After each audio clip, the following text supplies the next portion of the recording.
And he learns it as a skill set with a purpose in mind. Like, it's not just put your head down. He learns the value of putting his head down. I want you to put your head on that cone again. And I'll do it from every side, an angle, eventually. If you're not guessing, please guess what I want here. So you would eventually try 3 and 9 o'clock? Yeah, eventually it won't matter where you stand. But 6 o'clock is really important in the beginning because that's what's the most engaging for him. Yeah, that's it. Yeah, straight onto the obstacle. Now it's just like subtle things. Like, look how subtle I am here. Take that half step forward, you'll see it, you'll touch it. There's a game here. Now it's bigger. Now I'm doing bigger things because it's checking out now. Checking back in. Checking out. Bigger things. Good. Now it's subtle again. Yes. Thank you so much. So he learns the skill set, but then when it translates to writing, I will directly ask him to put his head down. So if I were going to write him, for instance, I'd be like this. Okay, getting on your back. By the way, please live down here. Thank you very much. No, down here. Thank you very much. No, down here. Thank you very much. And I have a laser beam. I've actually got a student in Utah who got my fingers crossed. He's looking for ways to make this happen for me. It's an electronic tool that sits right here and it shoots a laser. And there's a piece on his halter there that sends a feedback loop like a sound. And when his head goes above that, you'll hear an audible beep or something that tells you, because he needs to learn this is a skill, and oftentimes we don't know it. Like, I can see he's gone above that line. And I just daily practice teaching him to come down below this line there. Now, he doesn't have to put his head on the ground, but he's got to stay down here. And I just, there it is. Here, went up again. So here's where we do our training. This is horse training zone right here. Head down. Head down, please. Head down, please. Head down, please. Head down, please. Head down, please. Head down, please. Thank you. I don't want to get on your back until you put your head down, please. Head down, please. Head down, please. It's exhausting, but this is where we might call it pre-training. This is where I want to work, in this mental space.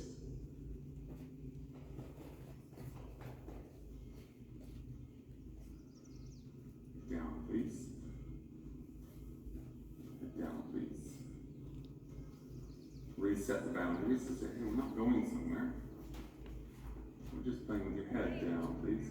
So we taught him a skill set with purpose, and now we teach him headset for all the other things we need. Head down, please.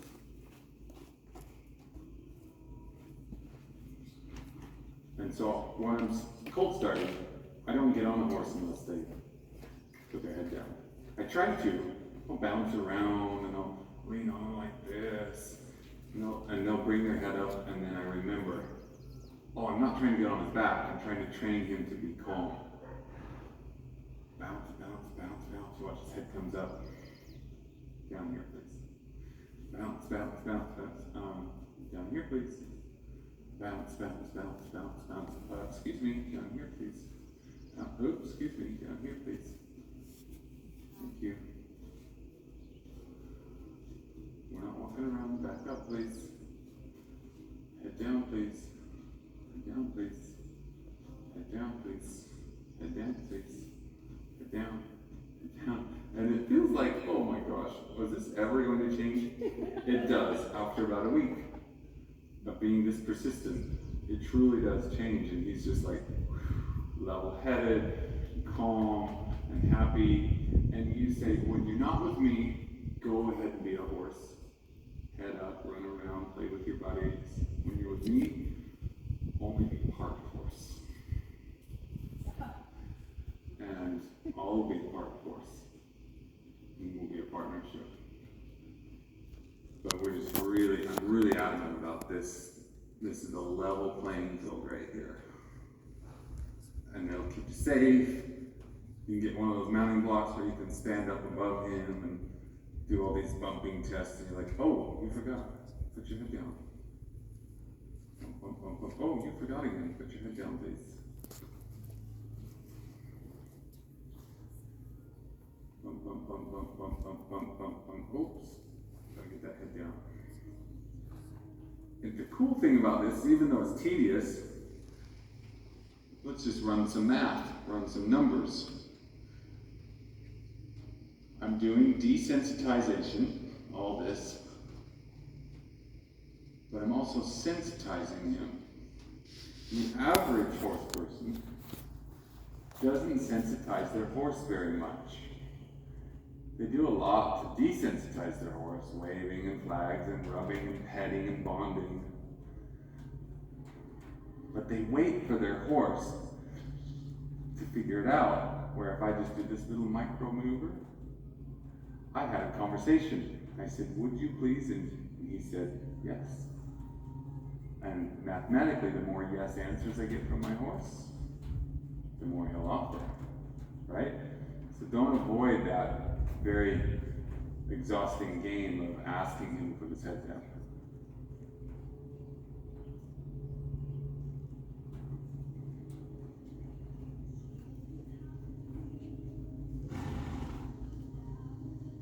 Pushing a little harder now, squeezing with my hands, and I'm like, excuse me, head down.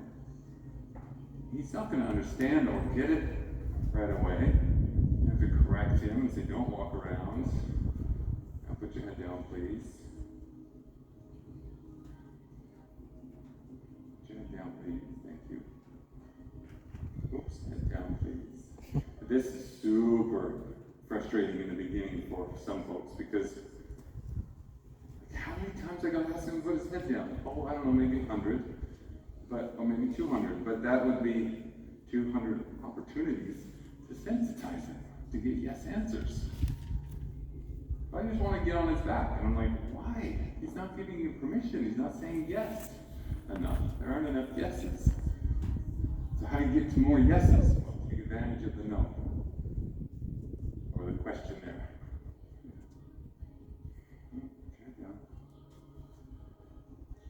And I want to just demonstrate, show to you, for you, how you don't have to be like colt starting professional to be extremely good with horses. You just have to understand a few dynamics. Level that playing field and make that the priority. And then bounce around until he makes a mistake. And level the playing field again. Not walking around here. Not walking around. I'm just standing with you here. Don't walk around. Put your head down. Thank you. Now, Don, would you do that like the trouble I have with Dexter sometimes scooting on to when I put the saddle on, make sure his head's down before you even start? Yeah, absolutely. As often as you can remember,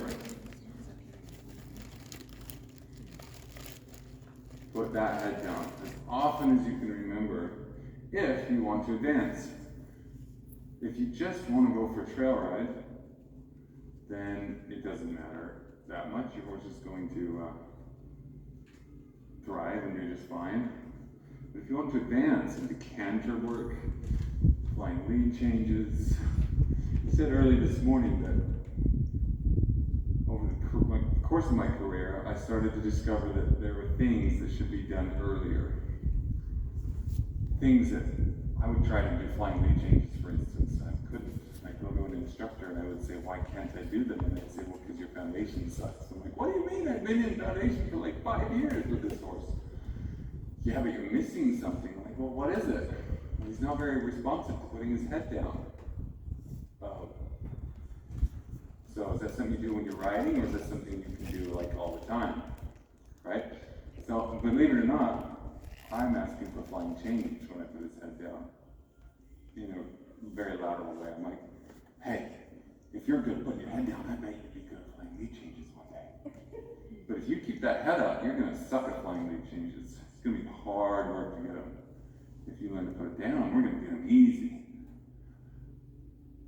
I teach my horse to do lie down, tee off, massage, rearing up. All of them start with a level playing field. So how good are you at responding when I say yes? So, someone might say, you're actually, like if he doesn't like you bouncing, that when he raises his head, you stop. So is he not learning to raise his head to get you to stop bouncing? If I quit, then it would be one thing, but there's about a 4-second window, it's about 3 to 5 seconds, where that information doesn't transfer. So I have a window of about 4 seconds to reach up here and activate a different part of his brain, and then me stopping didn't mean anything to him. If I stop and I sit back here like, what do I do next? Then for sure you're right. He will go, aha, I know how to make you stop. I'll just raise my head and you'll quit. So I do have limited time. So come on here like this and you watch, you put his head up. And if I just go, oops, and that he just learned that if he puts his head up, I quit. Not once. The horse very rarely learned anything in one. Like I didn't teach him that once. It takes more repetitions before, but he would get it. He'd be like, oh, I put my head up and you quit. But if I make that mistake and I recognize it, and I go, oh, 4, 3, 2, 1, I erased all of that. That won't happen. We won't learn the wrong thing.